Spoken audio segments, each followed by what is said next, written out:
Commerce student in business studies. आज हम करेंगे important question. What is the difference between the partnership and sole trade. एकाकी व्यापार और पार्टनरशिप दोनों में क्या डिफरेंस है। देखो बच्चों, जब भी आप किसी भी दो चीज में डिफरेंस लिखते हो तो सबसे पहले नंबर पर आपको अलग से उनकी डेफिनेशन बतानी चाहिए। पहले नंबर पर आप पार्टनरशिप की एक्ट के अनुसार डेफिनेशन बताइए, सोल ट्रेड की आप डेफिनेशन बताइए, उसके बाद डिफरेंस लिखना शुरू कीजिए और कितना बढ़िया क्वेश्चन आपका बनेगा। डिफरेंस लिखते समय बेसिस ऑफ डिफरेंस, इसका हेडिंग आपने अलग से बनाना है, फिर आपने पार्टनरशिप को शो करना है, फिर आपने सोल ट्रेड को। तो यहाँ पर हमने लिए बेसिस कि इनके बीच में डिफरेंस करने के हमारे आधार क्या है, किन बेसिस को लेकर हम ये कहते हैं कि पार्टनरशिप सोल ट्रेड से डिफर है। तो first point is number of the members. हमारे एक्ट 1932 के अनुसार पार्टनरशिप में मिनिमम मेंबर होते हैं 2 और मैक्सिमम मेंबर आपके होते हैं 50। अगर आप पुराना एक्ट पढ़ो तो पुराने एक्ट में हमारे मिनिमम मेंबर थे 2 और बैंकिंग के केस में मैक्सिमम थे 10 और जनरल बिजनेस में थे 20। परंतु अब हमारा जो लेटेस्ट कंपनी एक्ट 2013 आ गया है, उसके अनुसार हमारे 1932 में भी चेंजेस आया। मिनिमम मेंबर यहाँ पर 2 हैं और मैक्सिमम, चाहे आपका बिजनेस बैंकिंग हो चाहे नॉन बैंकिंग हो, वो होते हैं 50। वो क्या होते हैं? 50 होते हैं। सोल ट्रेड, इसमें नंबर ऑफ मेंबर्स का सवाल ही पैदा नहीं होता। इसमें तो केवल एक होता है और वही ओनर होता है, वही मैनेजमेंट करता है, वही कैपिटल लगाता है और सारे प्रॉफिट्स उसी के होते हैं। एग्रीमेंट हमने इसके ऊपर आपको पार्टनरशिप डीड भी बताया था, एग्रीमेंट भी बताया था, क्योंकि पार्टनरशिप में 2 या 2 से अधिक लोग होते हैं, उनके बीच में एग्रीमेंट होना जरूरी है।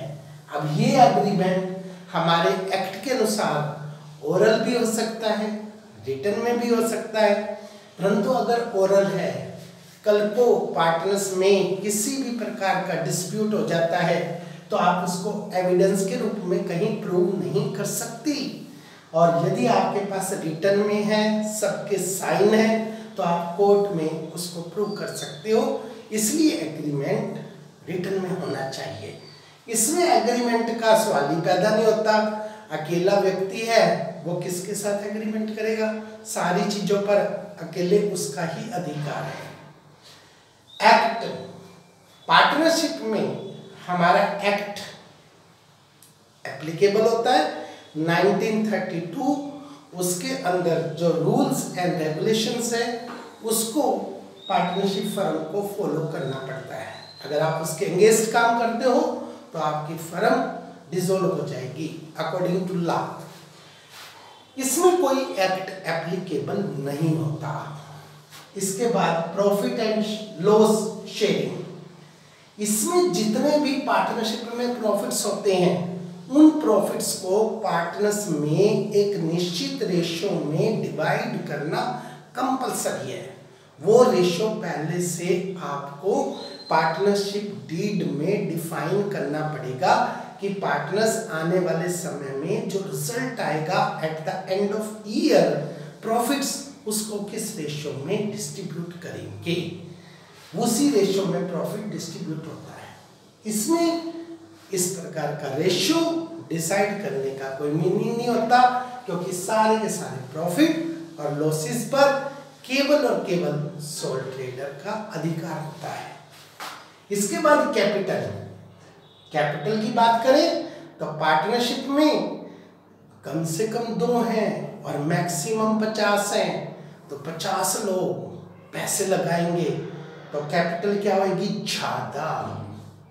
उनको लोन लेने की फैसिलिटीज भी क्या मिलती है, ज़्यादा, मार्केट में से पैसा भी ज़्यादा उधार मिलता है, इसलिए कैपिटल सफिशिएंट मात्रा में, मैक्सिमम मात्रा में होती है। और इसमें पैसे लगाने वाला केवल एक व्यक्ति है, उसके लोन लेने के सोर्सेज भी लिमिटेड है, उस पर बैंक भी कम फेथ करता है, मार्केट में भी कम फेथ होता है, इसलिए उसको लोन की फैसिलिटीज भी कम मिलती है। इसके मुकाबले में, पार्टनरशिप के मुकाबले में सोल ट्रेड की कैपिटल बहुत कम होती है, बहुत लिमिटेड होती है, और लिमिटेड कैपिटल हमारे लिए हार्मफुल होती है। इसके बाद मैनेजमेंट। मैनेजमेंट में, पार्टनरशिप में हमने आपको बताया था 1 और 1 11 होते हैं। हमने उस दिन भी आपको बताया था मैथमेटिक्स के अनुसार 1 और 1 2 होता है, और बिजनेस पॉइंट ऑफ व्यू से 1 और 1 11 होता है। और अगर हम ईश्वर से प्यार करते हैं तो 1 और 1 1 होता है। तो यहाँ पर मैनेजमेंट करने वाले बहुत सारे लोग होते हैं। किसी पार्टनर के अंदर स्किल्स प्रोडक्शन की होती है, किसी पार्टनर्स में स्किल्स सेल की होती है, किसी पार्टनर्स में स्किल्स फाइनेंस की होती है। तो हर एक व्यक्ति अपने अपने टारगेट को लेकर उससे अचीव करता है तो रिजल्ट बहुत अच्छे आते हैं। इसमें सारे के सारे डिसीजन केवल एक व्यक्ति को लेने होते हैं, और एक व्यक्ति सारी एक्टिविटीज में मास्टरमाइंड हो, इट्स नॉट कंपल्सरी। इसके बाद आता है रजिस्ट्रेशन। हमारे एक्ट के अनुसार पार्टनरशिप का रजिस्ट्रेशन करवाना नेसेसरी नहीं है, परंतु अगर आप उसका रजिस्ट्रेशन करवा लेते हैं तो फर्म को और पार्टनर्स को कुछ ना कुछ अलग से रिलीफ मिलते हैं, अलग से बेनिफिट्स होते हैं, मार्केट में आपकी गुडविल ज़्यादा होती है, लोगों को उस पर फेथ होता है। और सोल्ड ट्रेड में आपने अपने फर्म का, अपने बिजनेस का रजिस्ट्रेशन करवाना अनिवार्य नहीं है। इसके बाद transfer of interest. Transfer of interest का मतलब ध्यान से सुनिए कि पार्टनरशिप में कोई भी पार्टनर अपने हिस्से को अपनी मर्जी से किसी दूसरे को सेल करना चाहता है तो वो दूसरे पार्टनर से कंसल्ट किए बिना सेल नहीं कर सकता। उसे जब भी सेल करना होता है उसे दूसरे पार्टनर से बात करनी पड़ती है। अगर दूसरे पार्टनर्स उससे रिलेटेड उसको यस बोलेंगे तब वो ट्रांसफर कर सकता है, नहीं तो अपनी मर्जी से वो सेल नहीं कर सकता। इवन वो अपने बेटे को भी अपना हिस्सा ट्रांसफर नहीं कर सकता without the consult of other partners. But in the case of sole trade, sole trader is free to sell his business any time. किसी भी टाइम वो अपने बिजनेस को किसी को भी बेचने के लिए बिल्कुल पूरी तरह से स्वतंत्र है, उसके ऊपर कोई भी रोक टोक नहीं है। That is the difference between partnership and sole trade, and it is very important concept in business studies. That's all.